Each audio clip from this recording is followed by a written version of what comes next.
Thank you for staying tuned. On our domestic commodities market update, we are looking at that sweet fruit mango. Now, Nigeria is the 10th largest producer of mangoes in the world, with an annual production of approximately 800,000 metric tons. However, the commodity is produced at subsistence level with little or no export.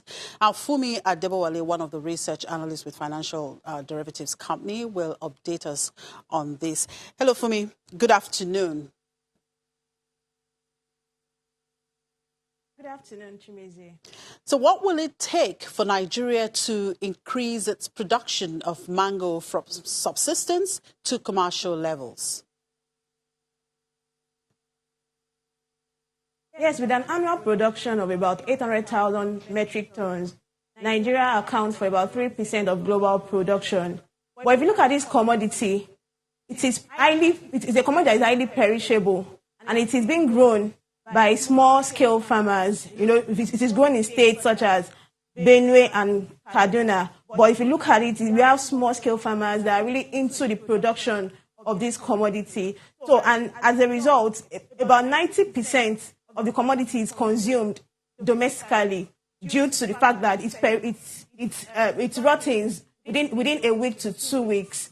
So, for Nigeria to increase production, it is important that there is in place processing facilities. You know, after it is produced, it has to be processed for it to last long, and even for it to be available even when it's out of season. So for Nigeria to increase production from subsistence to commercial level, it is important that the yields are improved, the trees are developed, and there are processing and storage facilities.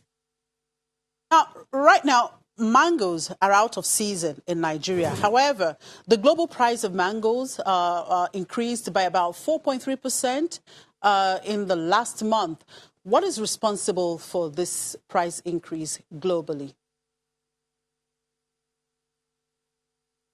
Yes, like every other agricultural commodities, mangoes have been affected by seasonal factors. So when it's in season, we see increase in output and prices tend to fall. But when it's off season, there's a decline in output and prices definitely will increase. So we've seen lower output in some of the world's largest producers like Mexico and India. So since prices output has declined, then we should expect that prices will increase, which is what we have seen in the last one.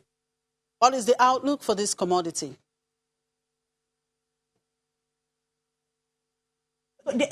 In the next few weeks, we expect prices to still remain high until there are significant changes, significant increase in output. Once output increases, then we expect prices to fall. But in the medium term, or in the short term, the next 2 to 3 weeks, we expect prices to still trade at about $2.1 per kg.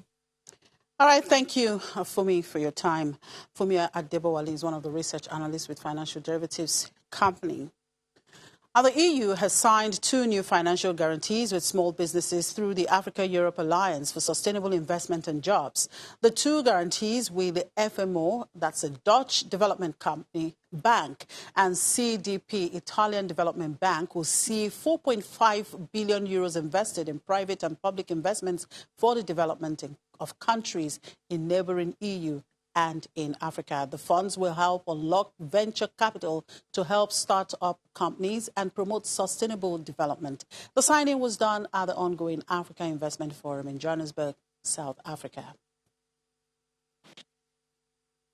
Let me start by saying how glad I am to be signing 2 new guarantee agreements totaling 175 million euros with FMO and Casa di Depositi e Prestiti, and to stress that these agreements are continuation of our effort to really implement the external investment plan that we launched 2 years ago. Over the past 2 days, we have all felt the incredible energy of the Africa Investment Forum.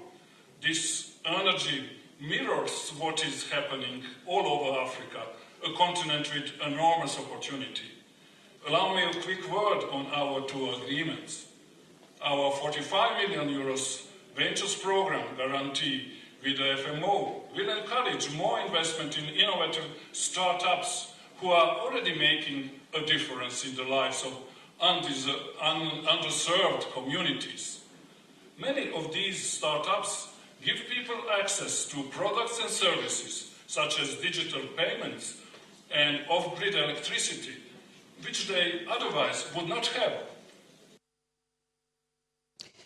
All right, let's do a quick crossover now to the Nigerian equities market for update from my colleague there on how today's trading has started. Of course, yesterday there was a holiday, so the market did not trade. So let's see what's happening now at the equities market.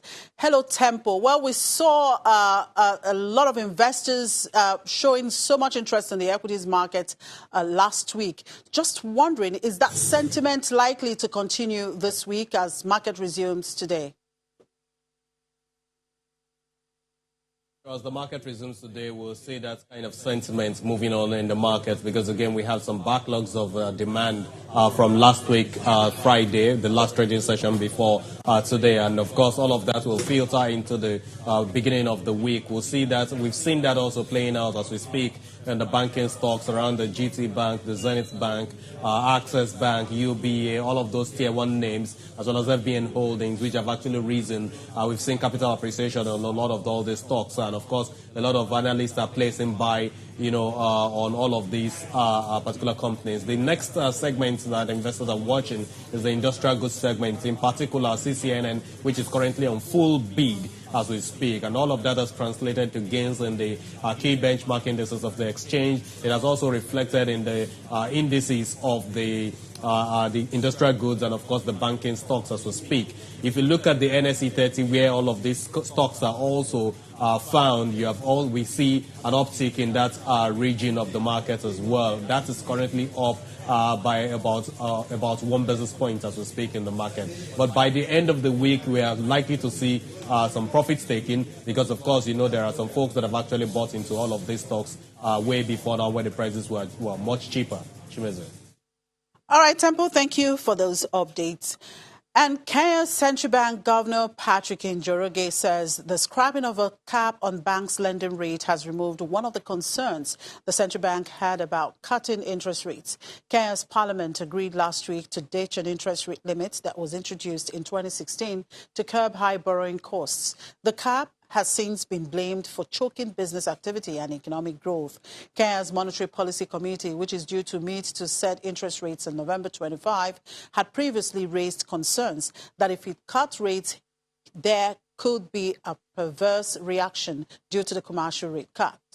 In his first public comments since the cap was repealed, Central Bank Governor Patrick Njoroge said the MPC now has more clarity to make its monetary policy decisions. His views are likely to bolster expectations for a rate cut later this month.